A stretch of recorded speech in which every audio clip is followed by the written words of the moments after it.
To round this session, we have Suon Evelyn presenting Embrace Your Uniqueness, celebrating what makes you different. Please welcome Evelyn to the stage. Okay, before I start, I want to ask a question. Raise your hand if you're weird. Oh wow, that's a lot of hands. Okay, so the world's kind of obsessed with like fitting in. Like, since when did life turn into one giant game of Simon Says? Wear this, act like that, don't be too weird, or don't be too different.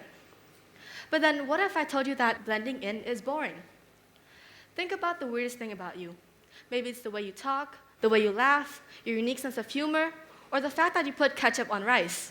And now what if I tell you that your weirdness is actually your greatest strength? Hi, my name's Evelyn. I'm from G9B, and I'm here to talk about why being unique is something to celebrate and not hide. Because in a world that encourages us to fit in, we often forget that what makes us different is what makes us unique. So today I'm here to remind you that embracing your uniqueness is one of the best things you can do. Take a second to look at this picture. What do you notice? It's a bunch of gray circles, right? They all blend in one hurdle. But then there's this one green circle. It stands out. It's different and it's unique.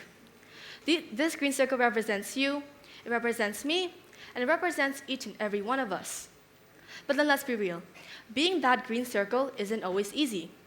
Standing out can feel scary. Maybe you've been told that, oh, you're so weird, oh, you're so different, or that you should just act normal. And sometimes we listen.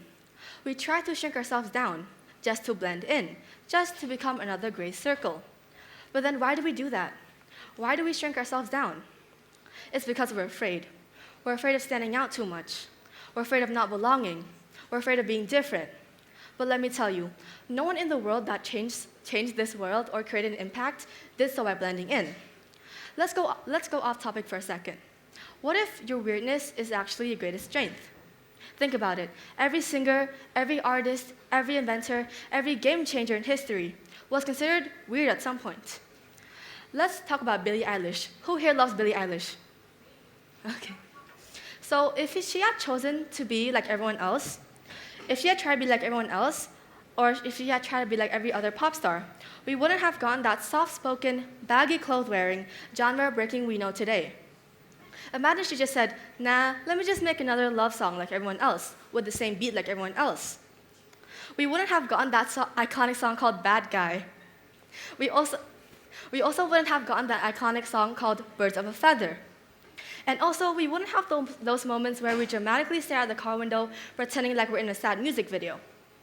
So let's also talk about Steve Jobs. Who here has an Apple iPhone? Yeah, a lot, 80%. So if Steve Jobs decided to fit in, we'd all still be walking with those chunky flip phones and computers that sound like vacuum cleaners. But instead he said, what if we make computers look cool? What if phones had no buttons? Imagine he had just chosen to fit in. We'd all still be taking 5 minutes to type the word lol on a Nokia.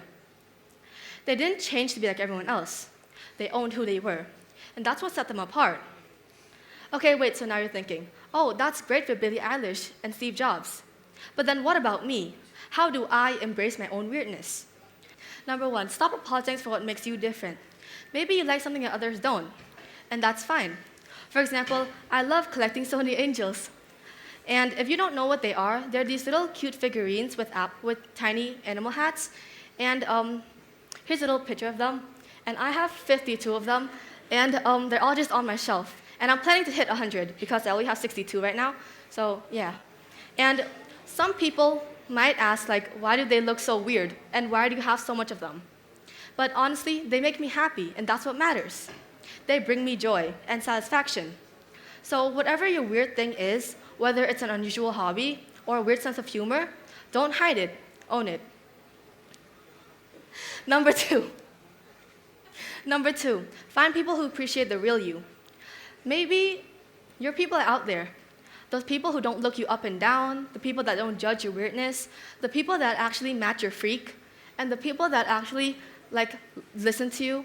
Because life's too short to be worrying about to be pretending to be someone that you're not.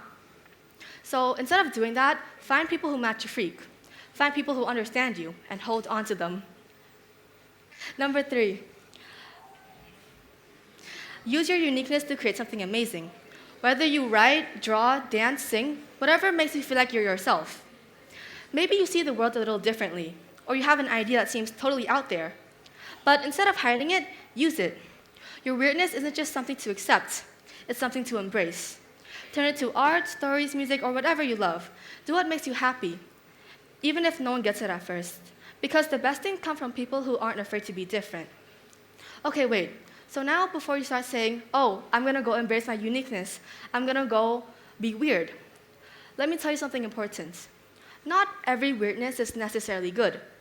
Okay, so maybe your weird thing is stealing traffic cones in the middle of the night, or drinking 20 cups of soda in one sitting. Maybe rethink that, because there's a big difference between doing something that you actually like and doing something that harms you or others. So yes, embrace your uniqueness, but then remember to yourself, does this weirdness give me positivity in a healthy way? Does this uniqueness harm me or harm others? Because the best kind of weird is the weird that makes life more interesting, makes you grow, and allows you to be fully yourself. So yes, embrace your uniqueness, own your weirdness, because when you do, you're not just accepting yourself, you're showing the world who you truly are. And trust me, the world needs that version of you. Thank you.